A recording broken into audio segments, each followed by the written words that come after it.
वो रिफ्रैक्शन है। रिफ्रैक्शन में लाइट जब एक मीडियम से दूसरे मीडियम में ट्रेवल करती है तो ऐसा देखा गया है कि लाइट का पाथ वो नहीं रहता है, बल्कि चेंज हो जाता है। जब वो मीडियम चेंज करती है तो अपने पाथ को भी चेंज ऑब्जर्व करती है, उसका पाथ चेंज हो जाता है। तो अब ये जो चेंज इन पाथ है,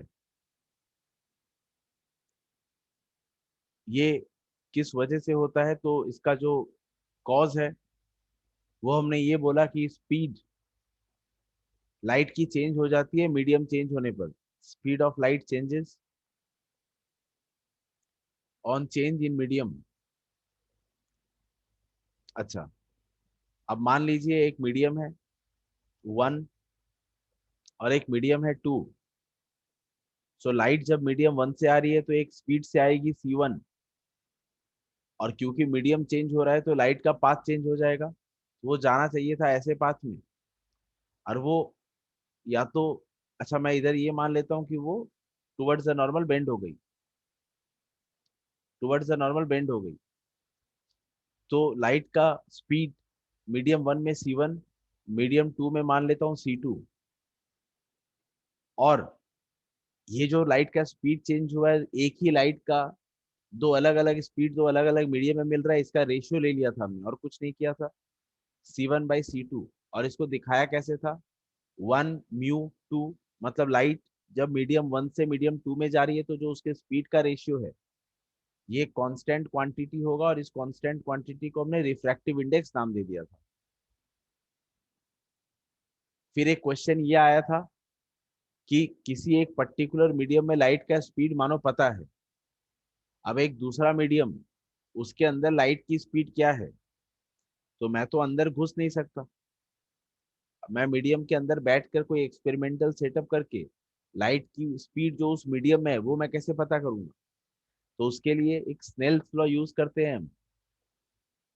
स्नेल्स लॉ ये कहता है कि जिस मीडियम में आपको लाइट की स्पीड पता करनी है, आप एंगल ऑफ इंसिडेंस और एंगल ऑफ रिफ्रैक्शन पता कर लीजिए कैसे भी, और इस एंगल ऑफ इंसिडेंस और एंगल ऑफ रिफ्रैक्शन के आगे साइन लगा दीजिए, sin i/sin r। तो ये भी आपको एक कांस्टेंट क्वांटिटी देगा जो रिफ्रैक्टिव इंडेक्स ही है। और इस रिफ्रैक्टिव इंडेक्स के सहारे आप किसी भी मीडियम में लाइट की स्पीड पता करना चाहो तो पता कर सकते हो।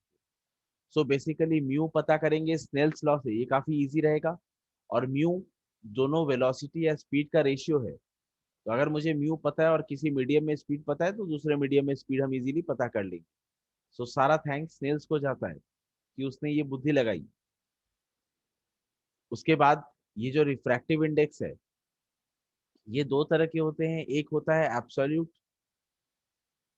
और एक होता है रिलेटिव। हम दो मीडियम की बात कर रहे हैं, और दो मीडियम में अगर एक भी medium, if one of the medium is air, हम दो मीडियम की बात करते हैं और अगर दोनों में से एक मीडियम भी एयर है तो वो एब्सोल्यूट रिफ्रैक्टिव इंडेक्स। और अगर हम दो मीडियम की बात कर रहे हैं और दोनों में से एक भी एयर नहीं है, if none of the medium is air, तो जो रिफ्रैक्टिव इंडेक्स आएगा, मतलब कि जो स्पीड का रेशियो दोनों मीडियम में आ रहा है और दोनों में से एक भी एयर नहीं है, तो उसे बोलेंगे ये relative, sorry, new is absolute and relative लिखना था। तो अब हम बोलेंगे कि ये रिलेटिव रिफ्रैक्टिव इंडेक्स है। मैं 1 मिनट में सारे बैच में लिंक भेज दिया क्या, TS एक्सेस, सेंट जेवियर्स, हॉली चाइल्ड, सेंट मेरीज तीनों में भेज दिया क्या। नॉर्थ पॉइंट है, जेवियर्स है और सेंट मेरीज है। हॉली चाइल्ड कहाँ है? बस एक है सिताब जो हॉली चाइल्ड से, बाकी अच्छा, हाँ मैं भेज तीनों में दिया हूँ। बाकी कुछ अभी नींद की मुद्रा में होंगे, अभी जागे नहीं होंगे। हाँ, सो म्यू एब्सोल्यूट अगर दोनों में से एक भी मीडियम एयर है, और मे रिलेटिव होगा अगर none of the medium is air. और ये रिलेशन हमने ऐसे देखा था कि अगर मैं म्यू एब्सोल्यूट लिख रहा हूँ तो एक मीडियम एयर होगा, उसको ऊपर नहीं लिखेंगे, मैं सिर्फ म्यू जी लिख दूंगा। और क्योंकि ऊपर कुछ नहीं लिख रहा हूँ तो ये अंडरस्टूड होगा ये एयर है। और इस केस में जो स्पीड का रेशियो होगा वो सी मान लेते हैं, speed of light in air by v, where v is the speed of light in the particular medium. लेकिन अगर मैं ऐसे लिख रहा हूँ जी म्यू डब्ल्यू, तो ये क्या होगा, speed of light in glass by speed of light in water. और इसी म्यू को अगर मैं एब्सोल्यूट के टर्म्स में लिखूं तो ये क्या होगा, mu W by mu G. जी। ये बात आपको याद है? हाँ याद है। अच्छा, नेक्स्ट, ये जो रिफ्रैक्टिव इंडेक्स के बारे में इतनी बात हम कर रहे थे, ये रिफ्रैक्टिव इंडेक्स किस किस चीज पे डिपेंड करता है? सो factors on which refractive index depends, factors on which refractive index depends, कितने कितने फैक्टर्स देखे थे हमने? 3। क्या क्या फैक्टर्स? नेचर, टेम्परेचर और वेवलेंथ। हाँ ये नेचर पे डिपेंड करेगा, मीडियम का नेचर कैसा है, मीडियम का टेम्परेचर क्या है, और तीसरा डिपेंड करेगा वेवलेंथ ऑफ लाइट, तो ये वेवलेंथ ऑफ, वेवलेंथ वाला कॉन्सेप्ट समझ में नहीं आया। अच्छा समझ में नहीं आया वेवलेंथ ऑफ लाइट यूज, चलिए देखते हैं, इसको देखते हैं अगर नहीं समझ में आया।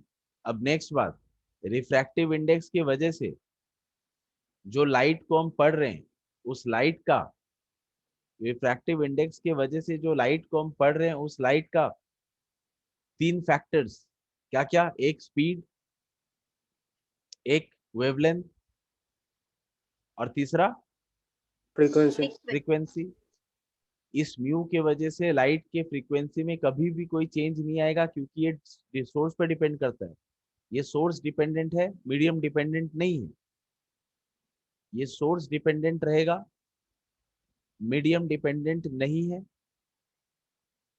जबकि लाइट की स्पीड मीडियम डिपेंडेंट है और वेवलेंथ भी मीडियम डिपेंडेंट है। अगर स्पीड कम होती है, क्योंकि c equals to nu lambda होता है, और फ्रीक्वेंसी को कांस्टेंट मानने पर c और लैम्डा डायरेक्ट प्रोपोर्शनली वैरी करेंगे। अगर किसी मीडियम में लाइट की स्पीड कम हो जाती है तो उसका लैम्डा कम हो जाएगा, और अगर किसी मीडियम में लाइट की स्पीड बढ़ रही होती है तो उसका लैम्डा भी बढ़ जाएगा। अच्छा, वेवलेंथ, फ्रीक्वेंसी क्योंकि सेम रहता है, तो इस फ्रीक्वेंसी के एक इक्वेशन से वेवलेंथ रिफ्रैक्टिव इंडेक्स के साथ कैसे चेंज होगा ये समझना काफी इजी रहता है।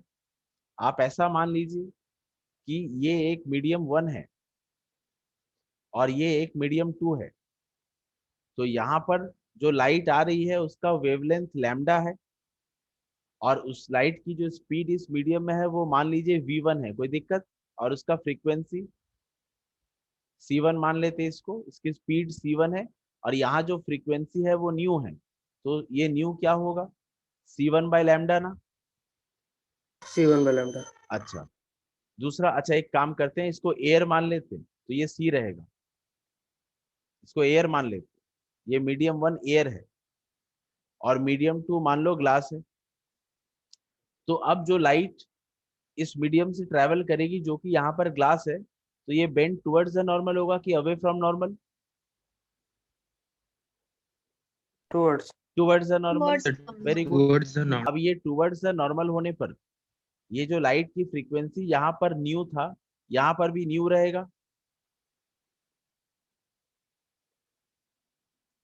ये फ्रीक्वेंसी लाइट की यहाँ पर न्यू थी, यहाँ पर भी न्यू रहेगी ना, फ्रीक्वेंसी मीडियम चेंज होने पे हाँ थोड़ी। हाँ कांस्टेंट अच्छा, रहेगा। और ऐसे केस में क्योंकि हम पर्टिकुलरली ये बात कह सकते हैं कि लाइट का स्पीड कुछ भी हो, यहाँ पर सी तो नहीं है, बड़ा है घटा है पर सी नहीं है, तो लाइट की स्पीड चेंज हो गई है तो मैं उसको वी मान लूंगा।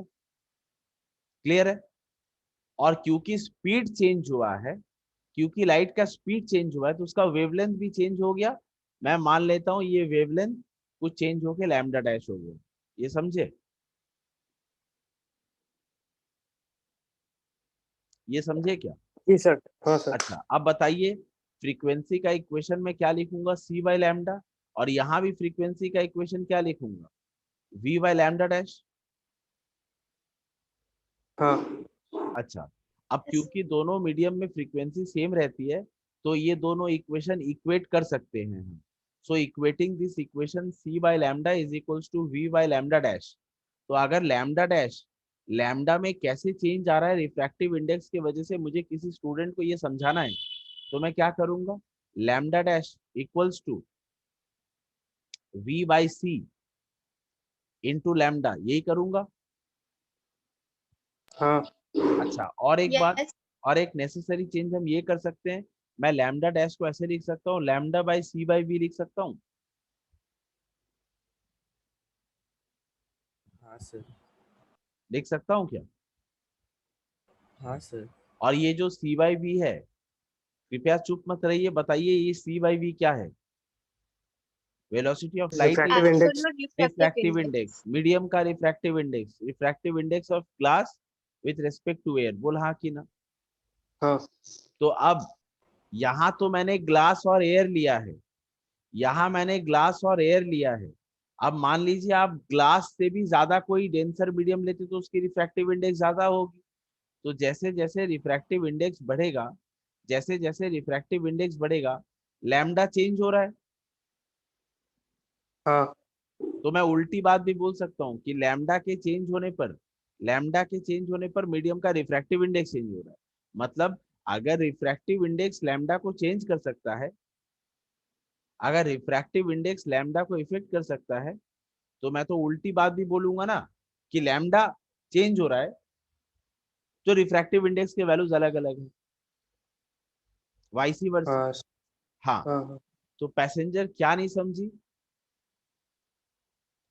मीडियम वन में एयर, मीडियम टू में ग्लास, लाइट, फिर से देख लो एक बार फिर से देख लेते हैं। ये मीडियम वन है, ग्लास, सॉरी इसको एयर मान लेते हैं, इसको मान लो ये एयर है, ये लाइट मीडियम टू में जा रही है, ये मान लो ग्लास है, ये ग्लास है। अब लाइट इंसिडेंट हुई एयर में और ग्लास में अगर जा रही है तो ये बेंड टुवर्ड्स द नॉर्मल हो गई, और मैं एक नॉर्मल बना ही लेता हूँ।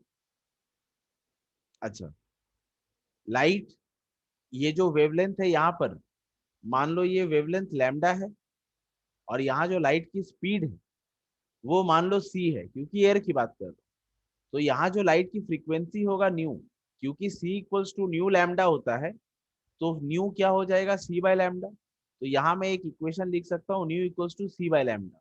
अच्छा नेक्स्ट, अब लाइट जब ग्लास में है तो यहाँ जो वेवलेंथ होगा उसका वो कुछ भी होगा, लैम्डा तो नहीं होगा। यहाँ जो लाइट की स्पीड होगी वो कुछ भी होगी, वो सी तो नहीं होगी, स्पीड चेंज हो रहा है। तो मान लेता हूँ लाइट की जो स्पीड है यहाँ पर ग्लास में, वो अब v है, c नहीं है, v है। और क्योंकि c स्पीड और लैम्डा डायरेक्ट प्रोपोर्शनल है, तो स्पीड के चेंज होने पर लैम्डा भी चेंज हो गया। अब मैं मान लेता हूँ यहाँ लैम्डा लैम्डा डैश है, लेकिन फ्रीक्वेंसी सेम रहेगा। तो फ्रीक्वेंसी को मैं यहाँ पर क्या लिखूंगा, v बाई लैम्डा डैश। अब पैसेंजर, ये फ्रीक्वेंसी दोनों केस में सेम है, तो मैं ये दोनों को इक्वेट कर देता हूँ। इक्वेशन वन और इक्वेशन टू, ये दोनों ही फ्रीक्वेंसी के लिए लिखे गए हैं और दोनों सेम है। तो c by lambda equals to v by lambda dash. और अब मैं लैम्डा डैश निकाल रहा हूँ, तो ये हो जाएगा तुम्हारा v by c into lambda, lambda dash हो जाएगा तुम्हारा लैम्डा। और ये सी, v बाई सी को ऐसे लिख लेते हैं, c बाई वी, और ये c बाई वी म्यू है। So lambda dash comes out to be lambda by mu. तो लाइट का जो वेवलेंथ था वो लैम्डा था, और क्योंकि वो एक मीडियम में जा रहा है और उस मीडियम का रिफ्रैक्टिव इंडेक्स है, उस रिफ्रैक्टिव इंडेक्स की वजह से ये लैम्डा चेंज होकर लैम्डा डैश हो जाएगा। और किस रिलेशन को फॉलो करेगा, इस रिलेशन को जो तुम्हारे बोर्ड पर है, स्क्रीन पर है। इनवर्सली प्रोपोर्शनल बोल सकते हैं। हम्म, जितना मीडियम का रिफ्रैक्टिव इंडेक्स बढ़ेगा लैम्डा उतना कम हो जाएगा। तो कोई दिक्कत? ना सर। अच्छा नेक्स्ट, आज एक क्वेश्चन मैं तुमसे ये पूछ रहा हूँ कि मानो ये एक मीडियम है, ग्लास, यहां पर दो लाइट, एक रेड,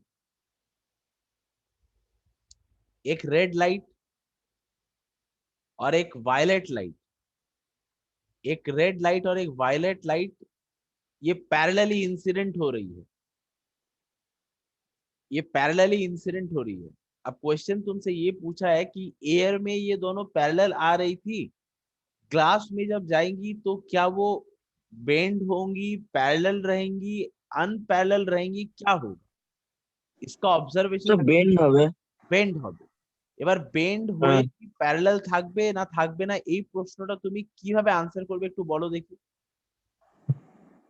सर रेनबो का पैरेलल नहीं रहेगा क्योंकि স্যার वेवलेंथ दोनों রেনবো का না चेंज স্যার, हो जाता ট্রাফিক है। লাইটে কেমন হয় মানে আলাদা আলাদা লাইটে আলাদা আলাদা ওয়েভলেন্থ হয়। नहीं, आपको दो रे दे दिया है स्पेसिफिकली, एक रेड और एक वायलेट, ये दोनों एयर में पैरेलल है।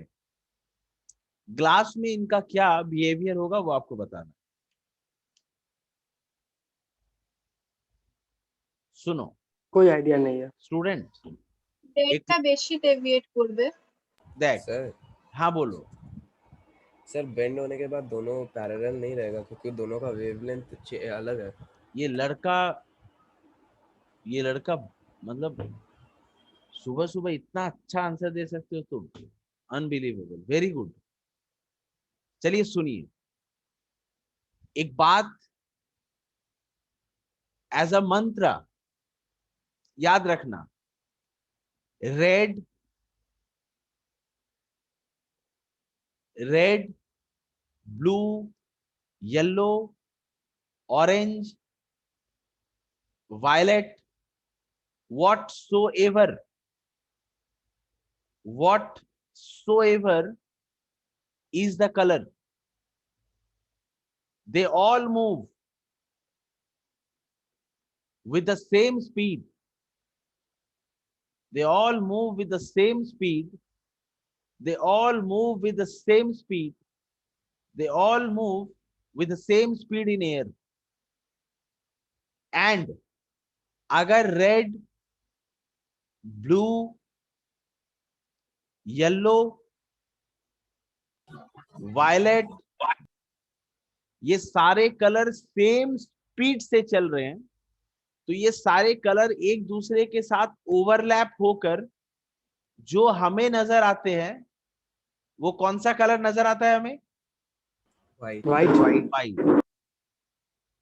हवा में जब ये सारे कलर एक साथ चलते हैं तो सेम स्पीड से तुम्हारी आंखों तक पहुंच रहे हैं, और क्योंकि सेम स्पीड से तुम्हारी आंखों तक पहुंच रहे हैं, अलग अलग होते हुए भी इनका कॉम्बिनेशन तुम्हें व्हाइट लाइट दिख रहा है। लेकिन ये सब कुछ सिर्फ एयर में ही वैलिड है, मीडियम चेंज होते ही इन सब की स्पीड बदल जाएगी।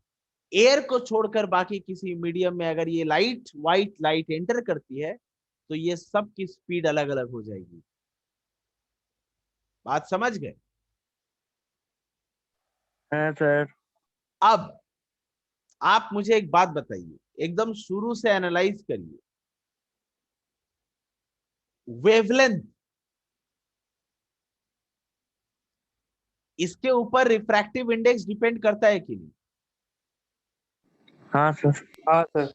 जिसका वेवलेंथ ज्यादा है, सॉरी, वेवलेंथ और refractive index,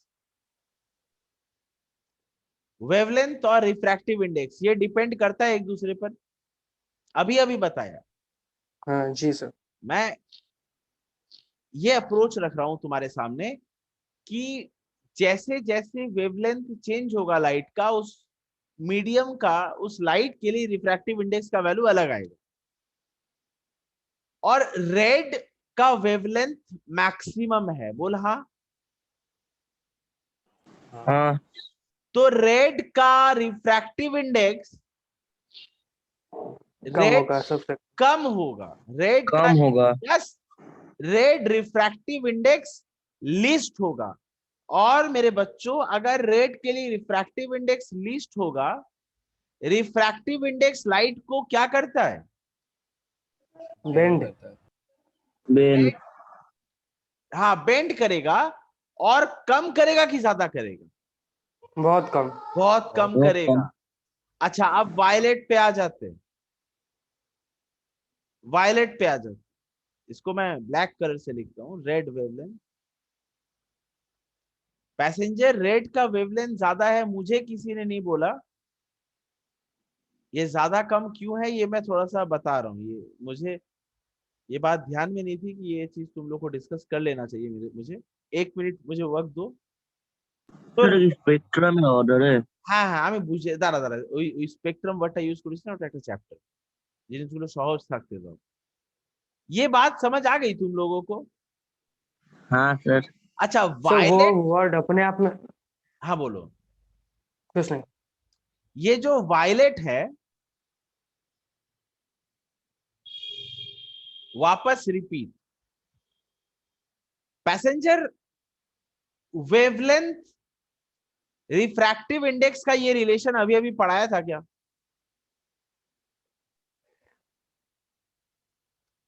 wavelength refractive index पर डिपेंड करता है, और दोनों किस तरह से डिपेंड करता है? Inverse proportional, right? Yes sir. तो अगर मैं बोल रहा हूं रेड जो लाइट आ रही है इसका वेवलेंथ मैक्सिमम होता है, ये बात फैक्ट है, ये मैं अपने मन से नहीं बोल रहा। रेड लाइट जो तुम्हारे टीचर ने एक्सपेरिमेंट में यूज करी है उसका वेवलेंथ मैक्सिमम होता है। तो अगर रेड का वेवलेंथ मैक्सिमम है, उस मीडियम का रेड के लिए रिफ्रैक्टिव इंडेक्स क्या होगा? अगर वेवलेंथ मैक्सिमम है तो रिफ्रैक्टिव इंडेक्स लीस्ट होगा।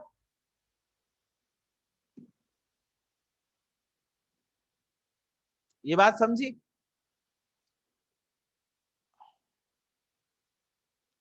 और अगर वायलेट का वेवलेंथ मैं लिखूं तो ये लिस्ट होता है, वायलेट का वेवलेंथ लिस्ट होता है, मतलब कि वायलेट का, हाँ मतलब कि वायलेट का रिफ्रैक्टिव इंडेक्स ये क्या होगा? ম্যাক্সিমাম होगा। बट सर मैक्सिमम हो। हाँ वायलेट का रिफ्रैक्ट, তো ওটাই তো বললাম। हाँ दादा हाँ मैक्सिमम होगा। 2 मिनट तुम एक साथ सारी बात बोलना, मुझे पहले सुन लो। तो इसका वायलेट का रिफ्रैक्टिव इंडेक्स, वो बार बार मैसेज कर रही है, ये क्या हो जाएगा? मैक्सिमम। अच्छा अगर वायलेट का रिफ्रैक्टिव इंडेक्स मैक्सिमम हो रहा है तो रेड और वायलेट दोनों डिविएट करेगा ना, क्योंकि डेंसर मीडियम में जा रहा है। अरे हाँ डेंसर सर। में हाँ जा, सर हाँ पर हाँ ज्यादा डिविएट कौन करेगा? Violet. Violet. Violet. Sir violet. हाँ रेड नहीं करेगा। तो आपको कैसे दिखाना होगा? रेड का डिविएशन एक पहले वायलेट का दिखा दो, मान लो आपने इतना दिखाया है, तो रेड का डिविएशन इससे कम दिखाऊंगा, हाँ सर। और ये दोनों अब पैरेलल नहीं रहा। बात समझ में आ गई क्या? बुझते পেরেছি? और एक बार रिपीट कीजिए। हाँ ये दोनों लाइट पैरेलल आई थी एयर में क्योंकि स्पीड सेम था। ये दोनों लाइट ग्लास में चली गई, अब पैरेलल नहीं रहेंगी क्योंकि रेड का वेवलेंथ मैक्सिमम है। तो ग्लास मीडियम का रिफ्रैक्टिव इंडेक्स रेड के लिए क्या रहेगा? लिस्ट।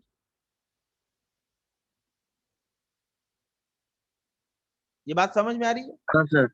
और क्योंकि वायलेट का वेवलेंथ लिस्ट है तो इसी मीडियम का रिफ्रैक्टिव इंडेक्स वायलेट के लिए क्या रहेगा? मैक्सिमम। हाँ सर। और रिफ्रैक्टिव इंडेक्स है क्या? एक मीडियम का रिफ्रैक्टिव इंडेक्स यही बताता है कि वो लाइट को कितनी बेंड करेगा। तो वायलेट के लिए रिफ्रैक्टिव इंडेक्स ज्यादा है तो वो वायलेट को ज्यादा बेंड कर देगा ना। हाँ। और लाल को, क्योंकि रेड के लिए रिफ्रैक्टिव इंडेक्स कम था तो लाल को वायलेट की तुलना में कम बेंड कर पाएगा। तो लाइट जब रेड है तो डिविएशन कितना हुआ है? बस इतना सा। पर लाइट जब वायलेट है तो डिविएशन कितना हुआ है बच्चों? इतना सारा। डिविएशन किसके लिए ज्यादा हो गया? वायलेट के लिए। और किसके लिए कम हो गया? रेड के लिए। बोलो हजम हो गया अब?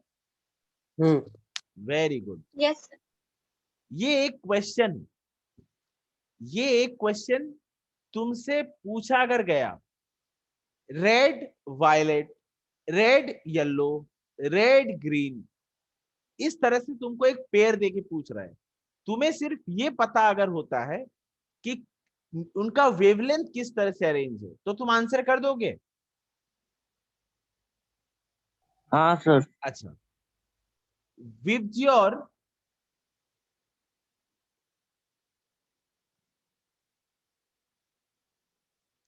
ये देखिए, red wavelength maximum, violet wavelength minimum. ये बात समझ में आ रही है?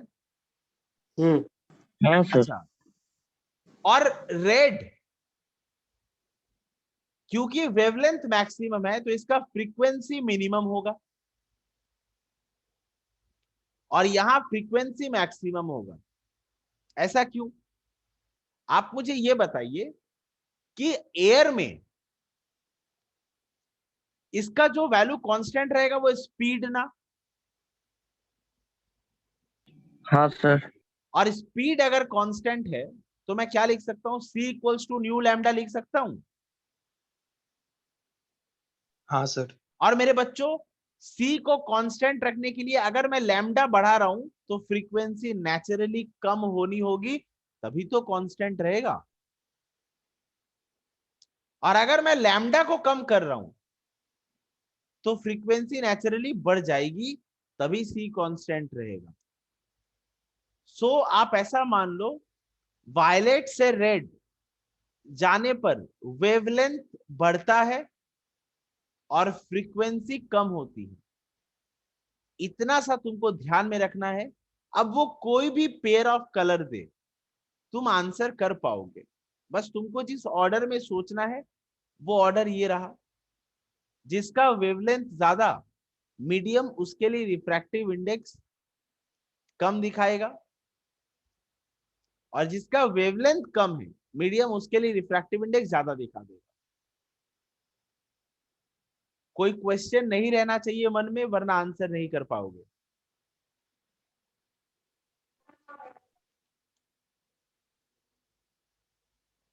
एक, सर हाँ बोलो। पैसेंजर का क्वेश्चन है। कहाँ मैसेज किया? अब बोलो उसको मैसेज करने। अब वो मैसेज कर माइक क्यों बेटा। नहीं खोल रही है? हाँ वही तो मैं देख इतना रहा हूँ। लिखने नाटक। हो सकता है घर में कोई आवाज वाज हो रहा हो। पैसेंजर लिख बेटा, मैसेज लिख। अब मैं देख रहा हूँ। वो टेलीग्राम में मैसेज किया है क्या?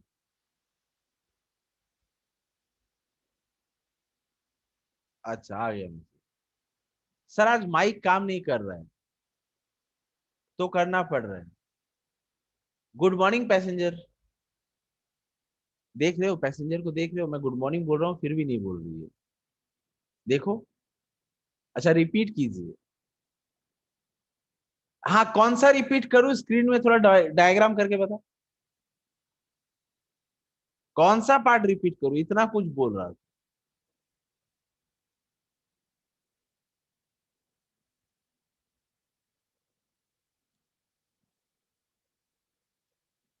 वो फॉर्मूला, ये एक फॉर्मूला है लाइट के लिए।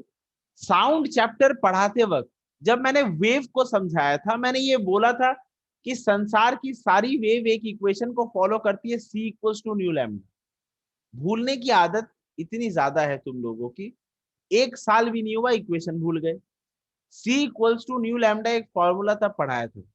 लाइट जब एयर में जा रही है तो उसकी स्पीड सेम रहती है। ये देखो मैं यहाँ पे लिखा हूं, red, blue, yellow, orange, violet, whatsoever is the colour, they all move with the same speed in air. अगर वो इस एयर में जा रही है तो क्योंकि उसकी स्पीड सेम है, रेड का वेवलेंथ ज्यादा है तो रेड की फ्रीक्वेंसी कम रहती है। वायलेट का वेवलेंथ कम है, अच्छा रेड का वेवलेंथ ज्यादा, ऐसे लिख रहा हूं रेड कलर से, तो उसका फ्रीक्वेंसी कम होगा। और वायलेट का वेवलेंथ कम है तो उसकी फ्रीक्वेंसी ज्यादा होगी। बस इतना ही तो बता रहा हूं। अब तुम वायलेट से रेड की तरफ जा रही हो, मतलब वेवलेंथ बढ़ेगा,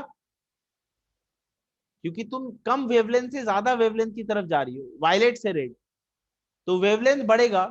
अब मैं तुमसे पूछूं ग्रीन और येलो में किसका ज्यादा वेवलेंथ है, तो तुम बोल दोगी सर येलो का है। अब मैं तुमसे पूछ रहा हूँ ब्लू और येलो में किसका ज्यादा वेवलेंथ है, तो तुम बोल दोगी सर येलो का है। समझ गई क्या? तो ये इतना सा तुमको याद रखना है, वेवलेंथ किसका ज्यादा किससे है, तो तुम बाकी आंसर्स कर दोगी। किस तरह से करोगी ये सब एक्सप्लेन कर चुके हैं। क्या ना नहीं? ब्लू और येलो वाला। अरे वायलेट से रेड जा रही हो तुम, वायलेट से रेड जा रही हो। वायलेट का वेवलेंथ कम होता है, रेड का वेवलेंथ ज्यादा होता है। तो जितना वायलेट से येलो रेड की तरफ जाओगे उतना वेवलेंथ बढ़ रहा है। अब मैं तुमसे ब्लू और येलो में पूछूं किसका वेवलेंथ ज्यादा है, तो रेड के पास येलो है तो उसका वेवलेंथ ज्यादा होगा, येलो का वेवलेंथ ज्यादा होगा ब्लू से। अगर मैं तुमसे ग्रीन और ऑरेंज में पूछूं, ग्रीन और ऑरेंज में पूछूं, तो रेड का वेवलेंथ मैक्सिमम, और रेड के पास कौन है, ऑरेंज। तो ऑरेंज का वेवलेंथ ज्यादा है किसके कंपैरिजन में, ग्रीन के कंपैरिजन में। ग्रीन का वेवलेंथ कम होगा क्योंकि वो वायलेट के पास है। अब कोई क्वेश्चन है तो पूछ लो। सर ये वेवलेंथ और रिफ्रैक्टिव इंडेक्स का रिलेशन समझ नहीं आया। अगर ये मैक्सिमम होगा तो वो कम क्यों होगा? वेवलेंथ और रिफ्रैक्टिव इंडेक्स का रिलेशन ये देखो, अभी अभी यहाँ पे मैं समझाया ना कि ये relation mu dash lambda by mu होता है। मतलब एक मीडियम का वेवलेंथ और उसका रिफ्रैक्टिव इंडेक्स ये इनवर्स प्रोपोर्शनल होता है। ये डेरिवेशन सबसे पहले ही किया था जब, तो किसी मीडियम का रिफ्रैक्टिव इंडेक्स अगर ज्यादा है तो उस लाइट के लिए रिफ्रैक्टिव इंडेक्स कम रहेगा क्योंकि ये इनवर्स प्रोपोर्शनल है। और किसी वेवलेंथ, किसी लाइट का वेवलेंथ अगर कम है तो वो मीडियम उस लाइट के लिए ज्यादा रिफ्रैक्टिव इंडेक्स दिखाएगा।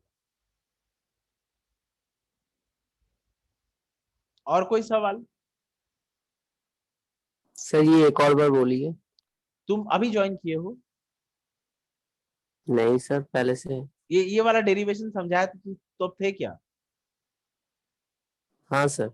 हाँ, इस डेरिवेशन से लैम्डा और रिफ्रैक्टिव इंडेक्स का जो रिलेशन आ रहा है वो क्या आ रहा है, 1/μ आ रहा है ना। हाँ हाँ हाँ।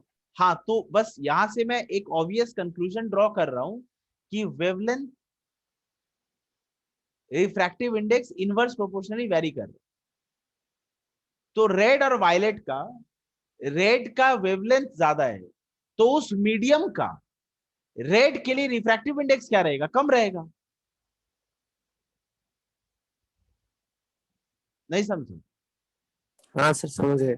तो अगर उसका रिफ्रैक्टिव इंडेक्स रेड के लिए कम है, and refractive index is measure of what, the power of medium with which it will bend any given light. Refractive index किसी मीडियम के पावर को बता रहा है कि वो किसी लाइट को कितना बेंड कर सकता है। अगर रेड के लिए उसका रिफ्रैक्टिव इंडेक्स कम रहा है तो वो रेड लाइट को बेंड कम करेगा, लेकिन वायलेट के लिए उस मीडियम का रिफ्रैक्टिव इंडेक्स बढ़ गया है तो वो सेम मीडियम वायलेट के लिए, क्योंकि रिफ्रैक्टिव इंडेक्स ज्यादा है तो वो वायलेट को ज्यादा बेंड कर देगा। और कोई सवाल? नहीं सर। नहीं। अच्छा, अब कोई एक टॉपिक लैटरल डिस्प्लेसमेंट या डिविएशन स्टार्ट नहीं कर सकता, एक सेशन में क्लास को कंक्लूड करना होगा। 9 बजे से स्कूल का क्लास है मेरा, ठीक है? तो ये वाला पढ़ के रखो, लैटरल डिस्प्लेसमेंट और डिविएशन। कब है हमारा next class? Friday. Friday. Lateral displacement और ডিভিয়েশন স্যার ফ্রাইডে কটা থেকে পড়াবেন? 8টা থেকে 8টা। আজকে তাড়াতাড়ি শুরু করতাম, আজকে ভাগ্যে ছিল না ওটা পড়া। ये कब लिखेंगे? ये रिकॉर्डिंग में भेज रहा हूं, इसको नोट्स बना लीजिए, ठीक है? Okay sir. अच्छा, रिकॉर्डिंग भेजने का मन तो बिल्कुल भी नहीं करता। कुछ स्टूडेंट्स कल सेंट जेवियर्स के बैच में there are 48 students in the group.